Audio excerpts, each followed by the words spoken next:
What's going on, guys? Today is an extremely red day. April Fool's, it's actually a pretty decent day so far today, which is a bit surprising because we do have a catalyst coming up tomorrow. That's the tariff date. The market up until today has been selling off in anticipation of this date, and I do think today is a sign of more things to come. Perhaps this uncertainty caused us to sell off just a little too much. But looking at the market in general, you can see that risk on is having a good day. The Bitcoin miners are up. Tesla's having a nice 6% day. Now in this video, we're going to talk about some Bitcoin news. We're also going to talk about Mara and a recent announcement there. We're going to talk about the Atlanta Fed and their new expectation. It's not good. We do have something interesting coming from Fidelity. Research from Fidelity suggests that the Bitcoin bull market is not done yet. The acceleration cycle has yet to produce a blow-off top. And according to Zach Wainwright, Bitcoin's acceleration phases are characterized by high volatility and high profit, similar to the price action seen when Bitcoin pushed above 20,000 in December 2020. And while Bitcoin's year-to-date return basically gives an 11% loss, and Bitcoin's down 25% from its all-time high, Wainwright said that the recent post-acceleration phase performance aligns with Bitcoin's average drawdowns compared with previous market cycles. And this is where things get really interesting. Wainwright suggests that Bitcoin's still in an acceleration phase, but is moving closer to the completion of the cycle,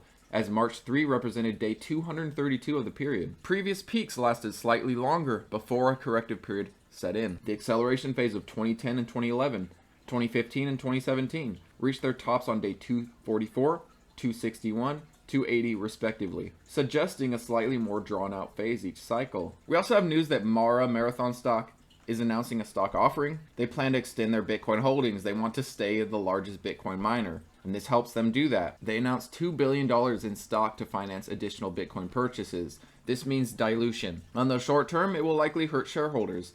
As seen by today, a lot of Bitcoin miners are doing very well today, 5% days, 7%, etc., even more in some cases.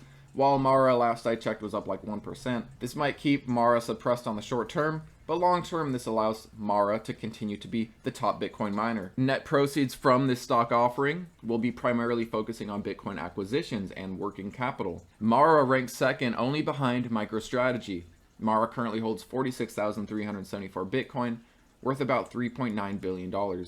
I swear these articles, this positions the company closely behind MicroStrategy, which holds about 10 times more, worth $42 billion. Closely? Okay. And the CEO of Mara, Fred Thiel, announced a full HODL approach, not selling any Bitcoin. Now we do have a change in estimation from the Atlanta Fed, and it's not good. And this here says that the Atlanta Fed's estimate on March 28 would see a negative 2.8% growth. However, we just got a new estimate, and this came on April 1, a negative 3.7%. It just fell off a cliff even more. Now, there's some optimism here. In terms of economists polled by CNBC, we had 14, it's a small group, estimated that first quarter growth will reach a 0.3%, positive at least, as tariffs stoke stagflation conditions. Our GDP numbers for this quarter will be very important to get, and we do have a bit of a wait. The first estimate is coming out on April 30th, with the second and third following in May and June. It's a very good possibility we see this first estimate looking a little peachy, looking a little better than obviously the Atlanta Fed expects. But as we get through this year, as the market focuses on other things, be prepared to see these second and third estimates showing GDP decrease even more. Now, the next update for the GDP estimate from the Atlanta Fed is going to be April 3rd on a Thursday. I also want to look at this Bitcoin news, and then we'll look at Bitcoin's chart. Bitcoin's supply ratio on exchanges plummets to new lows sharply, a bullish sign for Bitcoin. According to this, the supply ratio of Bitcoin on exchanges has fallen to 7.53%, marking its lowest level since February 20 of 2018.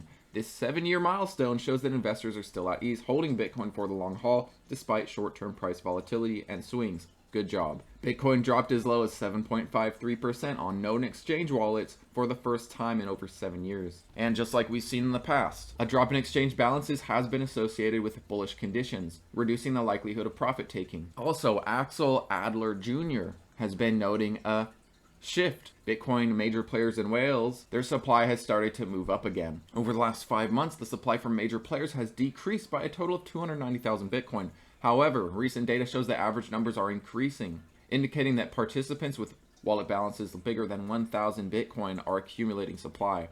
This rise implies that whales are no longer selling their coins. Now, looking at Bitcoin, I wanted to point out that from the bottom in early March when we hit 76,000 to where we recently topped out in towards the end of March here. Looking at the fib retracement, we literally came down and bounced off that 0.618. I wanted to show you guys this trend that we've been watching, this descending resistance. We are not out of it yet. We are still under it. We might find resistance here, pull back tomorrow, or we might break out and finally break this descending resistance that has been a resistance for us since mid-January, basically. Also, one thing I want to see is a break over the 50 on the RSI. It has been a resistance for literally months now. Since early February, we haven't really been able to get above the 50 on the RSI, besides this very short few day period right here in late March. The market might not care that much to see the RSI over 50, but that is something I'm watching because you can see that it has been a resistance in the past. It would be nice to see us break over it, start getting that bullish momentum heading towards overbought. And looking at our trend that started at the beginning of the cycle at 15K, we have been bouncing on this whole cycle. We basically bounced off of it when we hit the high 70s here. If we see a retest of our recent lows, we could definitely see a bounce of this trend line. This is going to be an important line to watch. If we break it, that might freak out the market. This has been a trend that Bitcoin has followed since the beginning of this cycle, basically. I do think it'll be important to watch this trend. And also we have something looming ahead, something worrying, a death cross. If we see this 50 cross the 200, that would be a death cross. I think it's going to be very close. But how are you guys feeling about the market today? How are you feeling about Bitcoin? What do you think is going to happen tomorrow with this tariff date? Are we going to sell off tomorrow and then recover after this negative catalyst is behind us? Or do we continue recovering from here? Or do we start selling off from here, start retesting lows? Also, how do you feel about the Atlanta Fed and this negative GDP? Seems like it's getting even worse, which is also a bit worrying considering our PCE from the end of this month, last month I should say, came out a little hotter than expected. Is the Fed going to be able to achieve the soft landing? What do you guys think? Let me know down below. If we do end up getting a recession, this could be a fantastic buying opportunity, the likes of which we haven't seen in years. We could see some fantastic buying opportunities if the market does take a turn for the worse. If the economy hits a rough patch, we will likely see some amazing prices for mega caps, for profitable, safe stocks that will continue to grow revenue, continue to be profitable decades to come. But what do you guys think? Do you think we will get a recession? Do you think we will barely avoid it? Do you think this is just overblown fear? Always interested in your guys' comments. Thanks as always for watching, and I'll see you next time.